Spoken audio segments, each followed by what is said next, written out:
Apabila Tuhan sudah berfirman, maka semuanya jadi. Selama ku menyembahmu, ku percaya bahwa mujizat masih terjadi. Selama kau besertaku, ku melihat ada mujizat setiap hari. Shalom, selamat bertemu kembali dalam Ragi Renungan Pagi Jemaat GKI Banjarbaru untuk hari ini, hari Rabu, tanggal 25 Mei 2021. Sebelum kita membaca Yohanes pasal 20 ayat 19 sampai 23, marilah kita berdoa. Bapa yang mengasihani kami dalam nama Tuhan Yesus, terima kasih atas hari ini, terima kasih atas hari yang kemarin. Terima kasih atas firman-Mu yang boleh tetap tersedia untuk kami baca, renungkan, bahkan memandu kami dalam menjalani kehidupan kami setiap hari.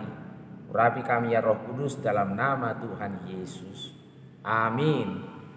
Yohanes pasal 20 ayat 19 sampai 23, begini bunyi firman Tuhan. Ketika hari sudah malam pada hari pertama minggu itu, berkumpullah murid-murid Yesus di suatu tempat dengan pintu-pintu yang terkunci, karena mereka takut kepada orang-orang Yahudi. Pada waktu itu datanglah Yesus dan berdiri di tengah-tengah mereka dan berkata, "Damai sejahtera bagi kamu." Dan sesudah berkata demikian, Ia menunjukkan tangannya dan lambungnya kepada mereka. Murid-murid itu bersuka cita ketika mereka melihat Tuhan. Maka kata Yesus sekali lagi, "Damai sejahtera bagi kamu. Sama seperti Bapa mengutus aku, demikian juga sekarang aku mengutus kamu." Dan sesudah berkata demikian, Ia mengembusi mereka dan berkata, "Terimalah Roh Kudus. Jikalau kamu mengampuni dosa orang, dosanya diampuni. Dan jikalau kamu menyatakan dosa orang tetap ada, dosanya tetap ada." Demikian firman Tuhan. Tuhan Yesus bersabda, "Yang berbahagia ialah mereka yang mendengarkan firman Allah dan yang memeliharanya." Amin. Shalom. Para murid pada saat itu sangat sedih, sangat berduka, sangat galau, bahkan juga sangat takut. Sangat sedih, sangat berduka, sangat galau, karena mereka menyaksikan sendiri Yesus Kristus itu mati terkulai di kayu salib dan dikuburkan. Mereka semakin berduka tatkala Petrus sendiri pergi ke kubur itu dan tidak lagi menjumpai mayat Yesus. Menurut mereka mayat Yesus telah dicuri oleh orang. Dan dalam perikop kita, para murid berkumpul di suatu tempat dalam rumah yang terkunci rapat-rapat karena takut kepada orang Yahudi yang juga tentu mencari mereka untuk menghukum mereka. Dan dalam situasi yang seperti itulah pada hari pertama minggu itu dikatakan Tuhan Yesus tiba-tiba berdiri di tengah-tengah mereka dan berkata, "Damai sejahtera bagi kamu." Ia menunjukkan tangannya dan lambungnya, dan mereka yang sempat tentu terkejut menjadi sangat bersukacita, karena yang hadir saat itu di tengah-tengah mereka dialah Yesus Kristus yang sudah mereka kira mati dan hilang, yang membuat harapan mereka menjadi amburadul.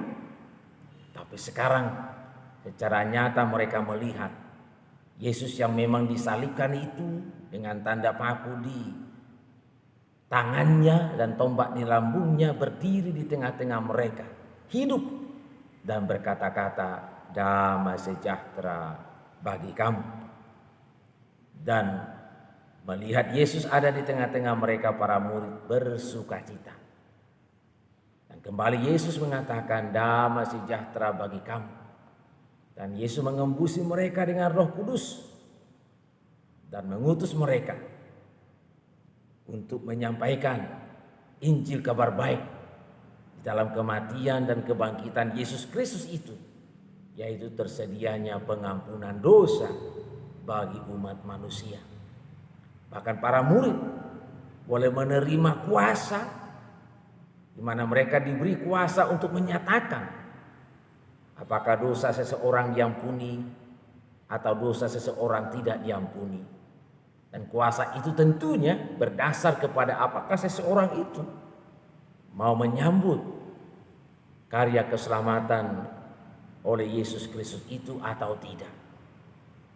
Orang yang berdosa sebesar apapun dosanya, kalau menyambut berita, menyambut Injil Yesus Kristus itu, maka dosanya diampuni. Karena Yesus mati untuk mengampuni dosa manusia. Namun sebaliknya, sebaik apapun manusia itu, ketika kabar baik Yesus Kristus itu diberitakan dan dia menolaknya, dia merasa cukup baik untuk selamat, maka para rasul dapat menegaskan orang tersebut dosanya tidak diampuni karena tidak menyambut, bahkan menolak tawaran Injil Yesus Kristus itu. Bersyukurlah kita Bapak Ibu yang dikasihi dan diberkati oleh Tuhan, oleh rahmat, oleh pertolongan Roh Kudus, kita insaf akan dosa kita dan kita menyambut karya Yesus di kayu salib di Golgota yang mati untuk mengampuni dosa-dosa kita. Kita aminkan, kita pun boleh berlega bersukacita sebab Yesus telah mati namun bangkit untuk memastikan hutang dosa kita diampuni. Dan selanjutnya kita pun aminkan, kita dihembusi oleh Yesus, kita boleh menerima Roh Kudus yang memberi kuasa kepada kita untuk boleh terus hadir sebagai saksi Tuhan Yesus Kristus. Terlebih boleh memberitakan bahwa ada pengampunan yang Tuhan Yesus sediakan bagi siapapun manusia yang mau menyadari, yang mau mengakui keberdosaannya dan mau menyambut anugerah pengampunan dosa melalui kematian Tuhan Yesus di kayu salib di Golgota itu. Dengan demikian kita pastikan kita sungguh bersukacita. Dengan demikian kita pastikan damai sejahtera itu boleh kita miliki, boleh kita alami dan boleh kita perlihatkan. Tuhan memberkati firman-Nya. Amin. Mari kita berdoa. Terima kasih Bapa atas firman-Mu, kami bersyukur. Dalam segala ketakutan kami, dalam segala kedukaan kami, dalam segala pergumulan kami boleh tetap mendengarkan suara Yesus yang berkata damai sejahtera bagi kamu. Kami aminkan, kami sambut damai sejahtera Yesus itu, di mana segala dosa kesalahan kami telah diampuninya. Sekarang kami bersukacita dan kami aminkan hidup di dalam damai sejahtera. Dan kami aminkan Roh Kudus terus memenuhi kami untuk memperlengkapi kami boleh hidup sebagai saksi Tuhan Yesus Kristus, terlebih memberitakan keampunan dosa bagi setiap manusia di dalam nama Tuhan Yesus. Dan ajarlah kami juga ya Tuhan untuk belajar dan mau mengampuni satu dengan yang lain, karena Yesus telah terlebih dulu mengampuni kami. Dan dengan demikian kembali dapat kami aminkan, kami boleh hidup di dalam damai sejahtera dalam nama Tuhan Yesus Kristus. Amin. Shalom, terima kasih, sampai bertemu kembali dalam lain kesempatan. Tuhan Yesus memberkati.